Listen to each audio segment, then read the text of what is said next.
এখনও দেশ ও দেশের মানুষকে প্রচণ্ড ভালোবাসেন সাকিব। মিস করেন প্রিয় জন্মভূমি বাংলাদেশকে। প্রায় 2 বছর ধরে দেশের বাহিরে আছেন সাকিব আল হাসান। তবুও হাজার হাজার শ্রীলঙ্কানদের ভিড়ে নিজ দেশের মানুষকে চিনতে ভুল করেন না, দেখেই চিনে ফেলেন বাংলাদেশিদের। দীর্ঘদিন দেশের বাহিরে থাকায় নিজের প্রিয় বাবা মার সাথেও দেখা করতে পারেন না তিনি। আপনি সাকিবকে পছন্দ করেন কিংবা নাই করেন, কিন্তু বাংলাদেশ ক্রিকেটে সাকিবের অবদান আপনি কিভাবে অস্বীকার করবেন? বা আপনি চাইলেই কি সেই অবদান খুব সহজে অস্বীকার করে ফেলতে পারবেন? সাকিবের ইচ্ছে ছিল দেশের মাটিতে খেলেই নিজের প্রিয় লাল সবুজ জার্সিটা তুলে রাখবেন, অর্থাৎ দেশের মাটিতে খেলেই অবসর নেয়ার ইচ্ছে ছিল তার। তবে সেই সুযোগটা এখনো হয়ে ওঠেনি। আপাতত দেশের বাহিরেই ফ্র্যাঞ্চাইজি ক্রিকেট খেলে নিজেকে ফিট রাখার চেষ্টা করছেন বাংলাদেশ ক্রিকেটের রাজপুত্র সাকিব আল হাসান। লঙ্কা প্রিমিয়ার লিগ খেলতে সাকিব এখন আছে শ্রীলঙ্কায়। জাফনা কিংসের হয়ে দুর্দান্ত পারফরমেন্স করে যাচ্ছেন সাকিব। তবে সাকিব যেখানেই থাকুক না কেন, সাকিবের মনটা পড়ে থাকে দেশে।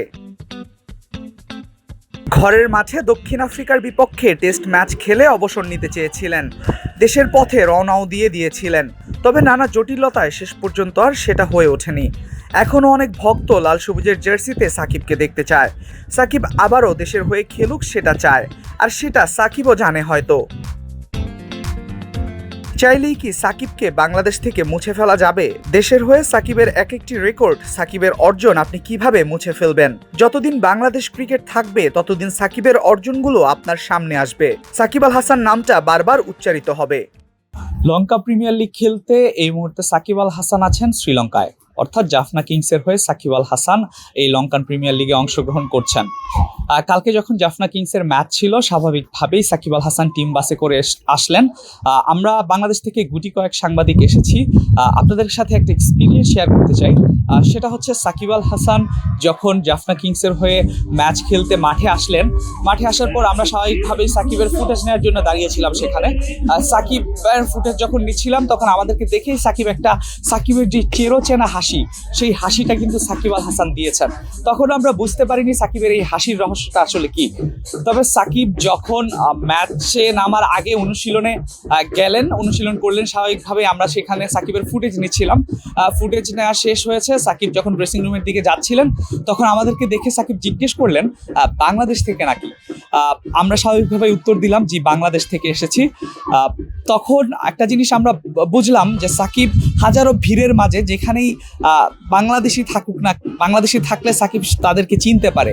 যেমনটা হয়েছে এখানে অনেক শ্রীলঙ্কান আছে, হাজারো হাজারো শ্রীলঙ্কান মানুষ আছে, তবে এত ভিড়ের মাঝে সাকিব আমাদেরকে কিন্তু ঠিকই চিনতে পেরেছে। অর্থাৎ সাকিবের যে দেশের প্রতি এখনো ভালোবাসা, দেশের মানুষের প্রতি যেই ভালোবাসা, সেটা কিন্তু এখনো রয়ে গেছে। সাকিব হাজারো ভিড়ের মাঝে বাংলাদেশিদের দেখে চিনে ফেলেন। এটাই আসলে সাকিব আল হাসান।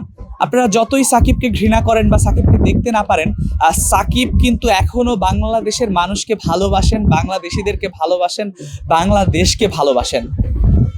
আর যতদিন এই বাংলাদেশের ক্রিকেট থাকবে ততদিন সাকিব আল হাসানের নামটা উচ্চারণ হবে। সাকিবকে আপনি কখনোই ইগনোর করতে পারবেন না। সাকিবের নামটা, সাকিবের অর্জনগুলো ঘুরে ফিরে কিন্তু ঠিকই বাংলাদেশ ক্রিকেটে থাকবে। বাংলাদেশের মানুষদের সেটা উচ্চারণ করতে বাধ্য, সেটা স্মরণ করতে বাধ্য। সাকিব আল হাসান এমনই। প্রাণগিরি ডাম্বুলা ইন্টারন্যাশনাল ক্রিকেট স্টেডিয়াম থেকে আল মাহমুদ ফাহিম, বিডি ক্রিক টাইম।